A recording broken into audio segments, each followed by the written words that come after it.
Si tu n'as pas la foi, bien aimé, tu es disqualifié. Parce que Dieu est le rémunérateur de ceux qui espèrent à lui. Donc tu dois espérer. Il y aura des circonstances négatives, il y aura les temps durs, il y aura des épreuves. Mais tu dois avoir la foi à ce Dieu-là qui t'a appelé. Parce que le Dieu qui t'a appelé ne te laissera jamais. Même s'il y a la pénurie, même s'il y a la pandémie, même s'il y a la maladie, tu ne peux pas mourir avant d'accomplir ta vision. Donc tu dois avoir la foi, tu dois croire à Dieu, croire aux promesses divines. Parce que la vision aussi, bien aimé, c'est la promesse divine. Il faut croire aux promesses divines que n'importe comment ça va s'accomplir. Oui, bien aimé dans le Seigneur, shalom, shalom.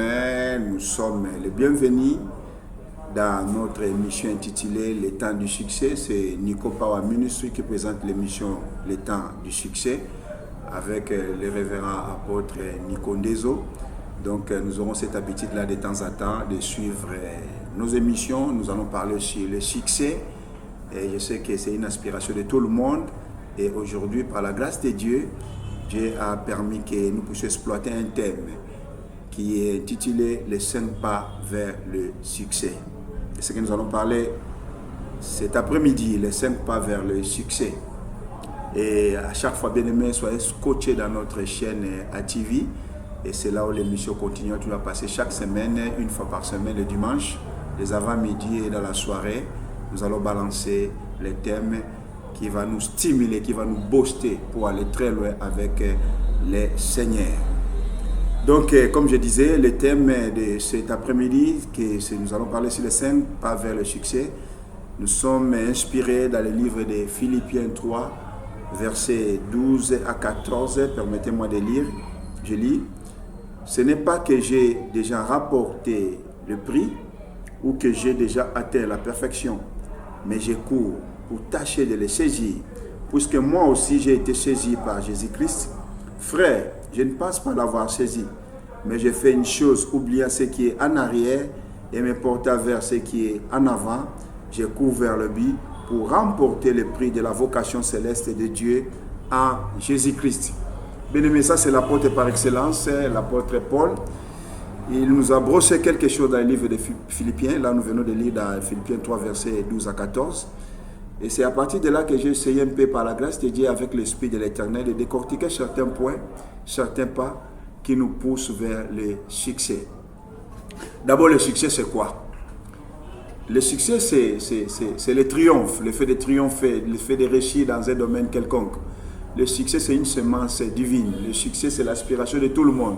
Tout le monde rêve, tout le monde aspire à réussir dans la vie. Pourquoi? Parce que notre Dieu, le créateur des cieux et de la terre, a réussi. Lorsqu'il a commencé à faire ça, c'est-à-dire à créer la nature, il a réussi. Lors de la création, c'était la réussite. Jésus est venu sur la terre, il a accompli les exploits, il a réussi. Donc c'est l'aspiration de tout le monde. Et là, l'apôtre Paul a brossé. J'ai exploité quelques points que nous allons partager cet après-midi. Le premier point, dans le verset 14, il dit « Je cours vers le but pour remporter le prix de la vocation céleste de Dieu en Jésus-Christ. » Donc bien aimé, si tu veux réussir dans la vie, la première des choses, ou le premier pas à émettre, c'est tu dois avoir la vision. Et dans la vision, il y a l'objectif, il y a le but. Il dit « Je cours vers le but ». L'apôtre Paul était un païen, celui qui persécutait même l'église. Le jour qu'il a fait la rencontre avec le Seigneur Jésus-Christ, Dieu lui a communiqué une pensée, Dieu lui a révélé le pourquoi et le parce qu'il est né, il a été créé sur la terre. Bien aimé, tu n'es pas en vain, tu n'es pas un produit d'un accident, tu n'es pas un produit d'un hasard.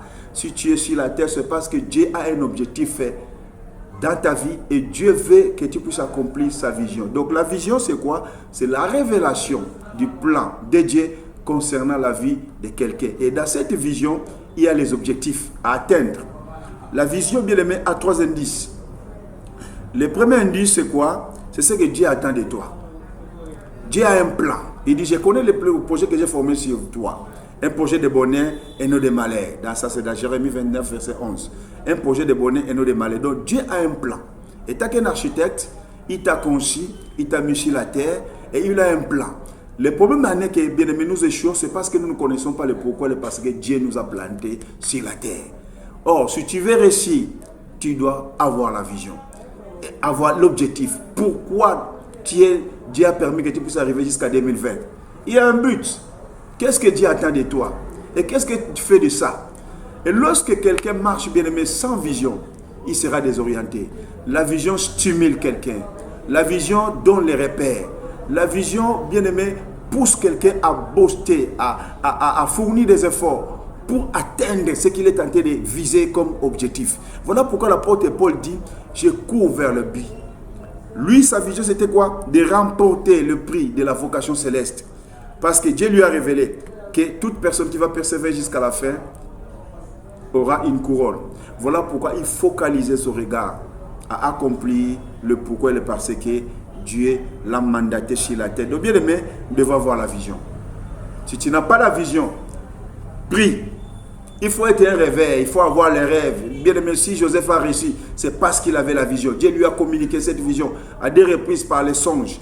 Et lorsqu'il s'est retrouvé, bien aimé, en Égypte, il ne pouvait pas céder devant la femme de Potiphar. Pourquoi? Parce qu'il savait une chose que non, je cours vers le but. J'ai la vision, je ne peux pas céder la vision. Je dois accomplir la vision divine. Donc, je te stimule, bien aimé, cet après-midi, d'avoir la vision. Si tu as la vision, sache que c'est un ingrédient qui va te pousser à avoir le succès divin. La deuxième chose, bien aimé, c'est la foi. Dans les versets 12, il dit, ce n'est pas que j'ai déjà remporté le prix ou que j'ai déjà atteint la perfection, mais je cours pour tâcher de les saisir, puisque moi aussi j'ai été saisi par Jésus-Christ. Donc, la foi, c'est quoi?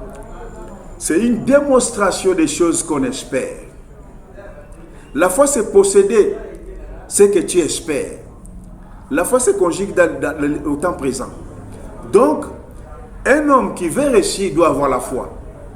Doit être convaincu que comme je m'engage à servir Dieu, comme je m'engage à accomplir ce que Dieu m'a mandaté, je sais que Dieu ne peut jamais me laisser parce que rien n'est impossible à celui qui croit. Donc si tu crois, sache que bien aimé, le succès sera sur ton parcours et tu seras un victorieux. Si tu n'as pas la foi, bien aimé, tu es disqualifié. Parce que Dieu est le rémunérateur de ceux qui espèrent en lui. Donc tu dois espérer. Il y aura les circonstances négatives, il y aura les temps durs, il y aura les épreuves. Mais tu dois avoir la foi à ce Dieu-là qui t'a appelé. Parce que le Dieu qui t'a appelé ne te laissera jamais. Même s'il y a la pénurie, même s'il y a la pandémie, même s'il y a la maladie, tu ne peux pas mourir avant d'accomplir ta vision. Donc tu dois avoir la foi, tu dois croire à Dieu, croire aux promesses divines. Parce que la vision aussi, bien aimé, c'est la promesse divine. Il faut croire aux promesses divines que n'importe comment ça va s'accomplir. La troisième chose que j'ai retenue toujours dans les versets 12 et les versets 13, l'apôtre Paul est en train de parler, j'ai soutiré la détermination. Donc, pour avoir le succès, bien aimé, tu dois être déterminé. Il y aura des épreuves qui vont se présenter. La détermination consiste à décourager le découragement. Parce que le diable viendra te souffler pour que tu lâches. La vie, c'est un combat. Le parcours de la destinée est parsemé par des épines. Donc, tu dois avoir la détermination. Sois déterminé. Il faut décourager les découragements. Coup de sabot, découragement, bien aimé. Peu importe les épreuves, peu importe les temps durs, peu importe la famine, peu importe les manquements. Vous savez, pour accomplir la vision, ce n'est pas facile. Regardez dans la Bible, les gens qui ont accompli la vision, même Moïse, pour accomplir la vision, ce n'était pas facile. Il y avait des opposants. Mais la détermination a permis ces gens de sortir victorieux. Nous devons être déterminés, bien aimés, et Dieu sera là pour nous aider. Parce que dans la vision, il y a les mandats célestes. Dieu lui-même sera là pour t'accompagner, à gauche, à droite, afin d'accomplir la vision. Et dans la détermination, bien aimé, il y a aussi la discipline. La discipline. L'apôtre Paul dit, je cours pour tâcher de les saisir. Donc, nous savons, bien aimé, dans une course, dans un jeu olympique, les gens qui s'engagent, bien aimé, à courir, appliquent une discipline avant même le jour de la course. Donc, nous aussi, bien aimés, nous sommes dans une course pour aller au ciel. Nous devons appliquer la discipline. La discipline consiste à haïr tout ce qui peut empêcher d'aller de l'avant. Haïr le péché, à fuir l'impudicité, à fuir le désordre et à marcher correctement selon la volonté de Dieu. Parce que la chair va te pousser toujours, bien aimé, à des mauvaises choses. La chair te poussera à être fatigué. La chair te dira non, ne gêne pas. La chair te dira non, il ne faut pas prier. La chair te dira que assez c'est assez, ne donne pas la dîme, ne donne pas l'offrande. Ça, c'est la chair. Elle va te monter beaucoup de choses. Mais Un homme qui a la vision, un homme qui a la foi, un homme qui a déterminé doit faire l'autodiscipline. La Bible dit, l'apôtre Paul dit, je suis de traiter durement mon corps, afin que ce jour-là, on ne puisse pas me dire que non, en fait, tu as parcouru et il soit disqualifié de la course céleste. Donc, bien aimé, nous devons être disciplinés dans la vie chrétienne et nous aurons le succès.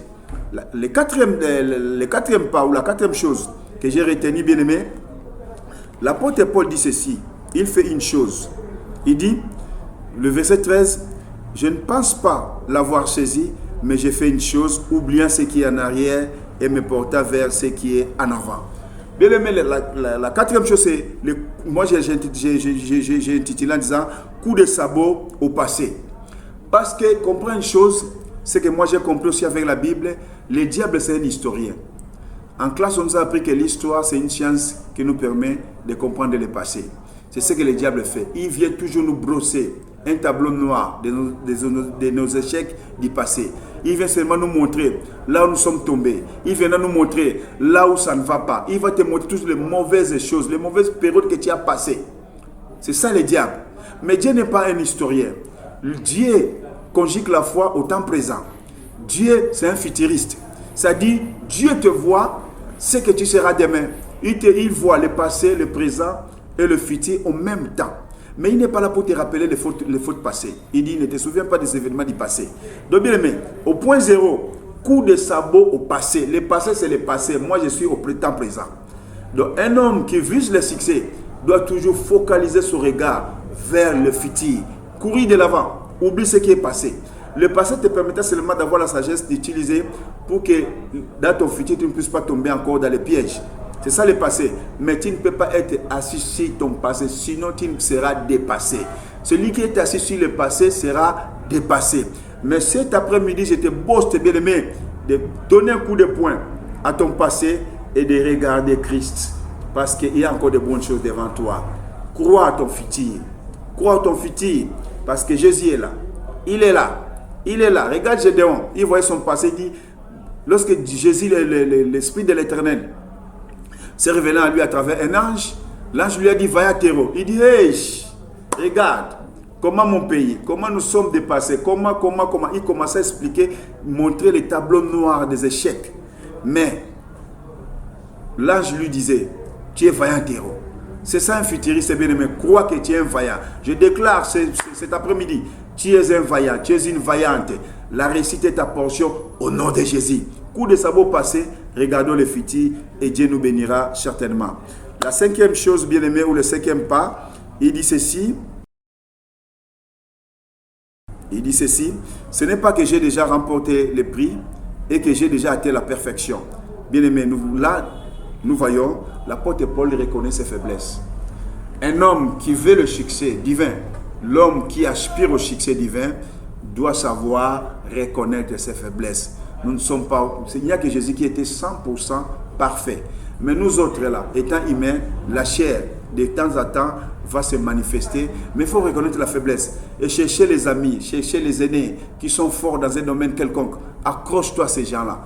Et ils seront là, bien-aimés.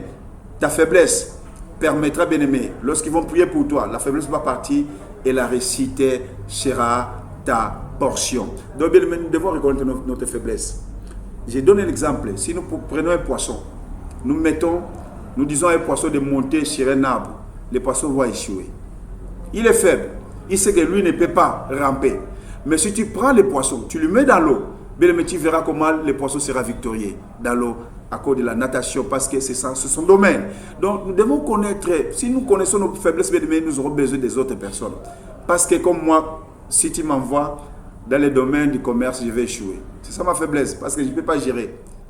Mais si tu m'envoies le côté évangélique, tu verras que j'aurai le succès, parce que c'est ma portion. Amen. Donc, reconnais tes faiblesses, et avec Dieu, Dieu permettra, bien aimé, de te pousser, de mettre des gens qui sont là pour te secourir, en fait d'aller de l'avant. C'est à quelques mots, bien aimés,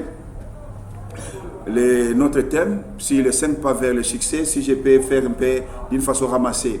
Bien aimé, le résumé, j'ai parlé, 1, la vision, Si tu veux réussir, tu dois avoir la vision. La deuxième chose, tu dois avoir la foi. La troisième chose, tu dois avoir la discipline. Et dans la discipline, dans la détermination. Et dans la détermination, il y a la discipline.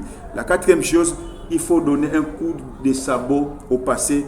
Et la cinquième chose, c'est la reconnaissance de sa faiblesse. Que Dieu vous bénisse. Shalom, shalom.